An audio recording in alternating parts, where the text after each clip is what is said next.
Because when we discuss with them, Khataman Nabiyyin is the main point. That how would you understand this term Khataman Nabiyyin and Khatiman Nabiyyin, right?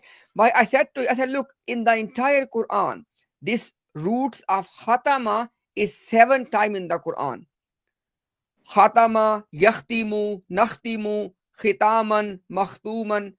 Yes, I said in all of these places, it has one meaning: to seal something, to close something.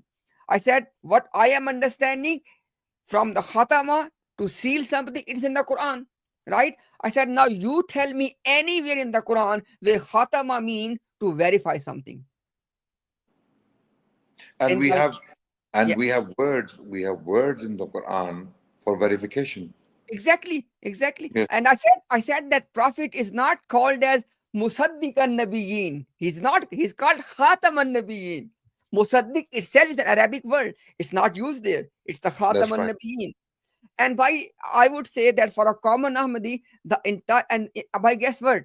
I said Quran is telling us, Quran is telling us that Allah is saying in Surah An-Nisa that by your Rabb, they cannot be believers if they do not make you the hakam, the judge in all their disputes. I said, if you and me, Ansar Raza, if we make our prophet the judge between us for dispute of meaning of Khataman Nabiyyin, it will resolve in 1 minute. And guess what, bhai? He said this verse is not saying that you can make the prophet judge for all affairs. He said no. He said this verse means that just to make him judge for dispute between husband and wife, brother and sister.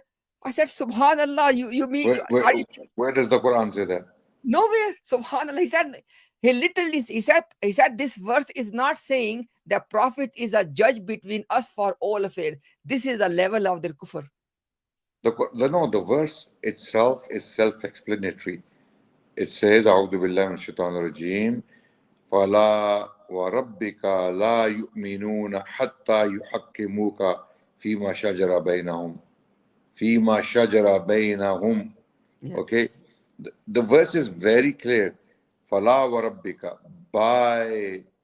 by your Lord, you will not believe. لا يؤمنون, you will not believe, or they will not believe. They will not believe. حتى يحكموك, until they make you, Muhammad, the judge Mm. in their affairs. Yeah. SubhanAllah. Yeah. Okay.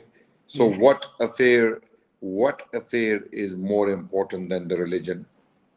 Yeah. Okay. Exactly. So Rasulullah SAW is the judge upon the understanding of the Quran. Yes. Okay. And the Quran repeatedly, every time, I mean, the Quran uses the term for verification, it is musaddiqal lima bayna Yeah. yadayhim. Okay. Yeah. Um, whatever is in their hands Mm. from the previous scriptures. So Yeah. this in itself shows us that the Quran is the final verification Yeah. for what went before it. There is no other verification coming after the Quran, Yeah. because the Quran is the ultimate verification, the endorsement of the haqq, the truth that came before, right? And there's nothing coming after the Quran. Quran doesn't point to any other literature as a verifying literature after itself. Yeah. So anything they use in their favor backfires on them. Yeah. It goes, because the entire religion is made of a batil, a false interpretation of the Yeah. Quran. They have to cut the Quran from hadith, from the sunnah, in order to put their own spin on it. They know the moment they go to the Prophet ﷺ as a judge, the Yeah. moment they go to the Prophet, the game is over for them. They know this. The amazing Exactly. thing is they are so clear on this, it is unbelievable. People don't realize this. They are very clear on this. They know this, that the moment we go to Muhammad Rasulullah sallallahu alaihi wasallam as the judge to tell us what the Quranic terms mean, the game is over for them. So that's why they put this restriction, Yeah. this condition. Don't go to Muhammad Rasulullah. Do not go to Muhammad Rasulullah to understand the Quran. You understand the Quran bil Quran. We say, okay, no problem. Even then, you have no legs to stand on because you will have to do gymnastics. You'll have to do absolute gymnastics to substantiate your Aqidah, your false beliefs from the Quran. Even then, no gymnastics can do it. Yeah. Inshallah, bhai, I will end with this quote, inshallah, in your presence. Then you can, inshallah, give your final thought, and then we can end, inshallah, it here. Bhai, look at this one, and I cannot give you any shockers. Okay, I have given up, bhai. So, bhai, look at this one. This say, Rawani Khazain, volume 7, page 200. Same ayah, ma kana Muhammadun aba ahadim min rijalikum walakin Rasulullah wa khataman nabiyyin ala ta'lam. He said, don't you know, anna Rabb Rahim al Mutafazzal, that our Rabb Rahim, the one who with a fazal, samma nabiyyina sallallahu alayhi wasallam khatam al anbiya bi ghairi istisna, that Allah has named our prophet as khatam al anbiya without exception. وَفَسَّرَهُ نَبِيِّنَا, and the explanation is given by our prophet fi qawlihi, in his saying la nabiyya ba'di. He said that our prophet himself has given us the interpretation of Khatam al-Anbiya by saying la nabiyya ba'di, there is no prophet after me, bayanin wazihin lit talibin, this clear explanation for those who are the student, or those who are the searcher or the Seekers, seeker, seekers, seekers. exactly, seeker. By walau jawazna zahura nabiyya ba'da nabiyyina, if it was permissible of appearance of a prophet after our prophet, lajawazna infitah, then we are going to make permissible infitah bab wahyun nabuwa ba'da taghliqiha. He said that it means that we are making it permissible No, that the door, we are opening. In Fatah is yeah, opening. yeah, But lajam yeah, wasna, it means that we are making it permissible the opening of the door of wahyun nabuwa ba'da taghliqiha, after it after has been closed. locked, Wahaza khulfun, and this is basically khilaf, or this is against kama la yakhfa al muslimin, as it is not hidden on the Muslims. Wa kaifa yuji nabi ba'da rasulina sallallahu alaihi wasallam, and he said, how can there be a prophet after our prophet, waqad in kata al wahi ba'da wafatihi wa khatam Allahu bihin nabiyyin. He said, while the wahi has been disconnected, wafatihi, with the death of our prophet, and subhanallah, wa khatam Allahu, and Allah has sealed bihi, through him, an-nabiyyin, to the prophets. And by this was the reason, because this one quote is actually covering both. It is telling us how Prophet explained it, and now how their teacher, i.e. Mirza Ghulam Ahmad Qadiani, explained it. And this is the reason why they put these two conditions, that you cannot quote from the Prophet and you cannot quote from our Prophet, i.e. Mirza Ghulam Ahmad.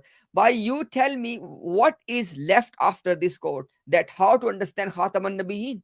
nothing is left because even Mirza Ghulam Ahmad Qadiani knew that the evidence is against him, especially when he claimed to be a prophet in 1902.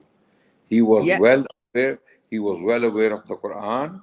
He was well aware of the Hadith. He was well aware of the fact that there can be no prophet after Muhammad Rasulullah SAW, as he is categorically acknowledging here in the Arabic language. He's saying there can be no prophet after Muhammad Rasulullah SAW. And if we were to open this door, okay, after its locking, this would be going against what the Muslims have known since the beginning, right? So there is a concern. Mirza Ghulam Ahmad Qadiani is clearly saying that he is the last of the prophets. He is the seal of the prophets. And how he understands this? This is the point now. How does Mirza understand this? In this particular part where he wrote this in Hamamatul Bushra, he understands this as follows. He's saying there is no more prophets after Muhammad Rasulullah, because he quotes the very qawl of Nabi, La Nabiyya Ba'di. This is why people like Ansar Raza, when they come to debate, they don't want to discuss this.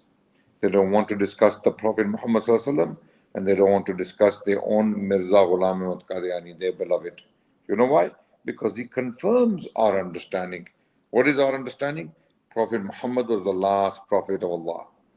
No more prophets born after him. No man who is born after him can ever claim to be a prophet of Allah, because he will be a liar.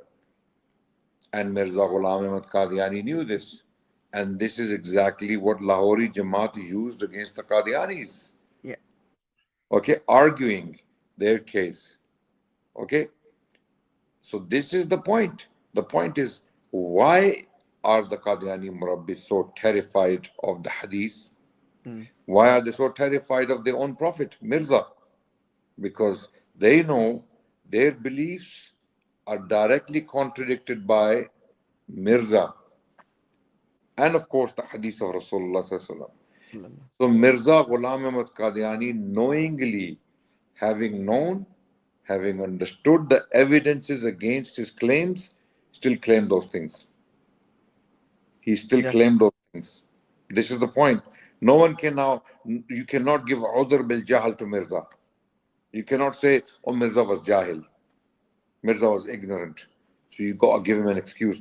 Mirza was a kafir, deliberate kafir, deliberate disbeliever. Why? Because he knew the evidences, he Mm. understood them well from the teachings of Muhammad Rasulullah, because he quoted them Yeah. to give exactly the same meaning we understand. And then he contradicted it later on when it suited him and suited his agenda, whatever it was.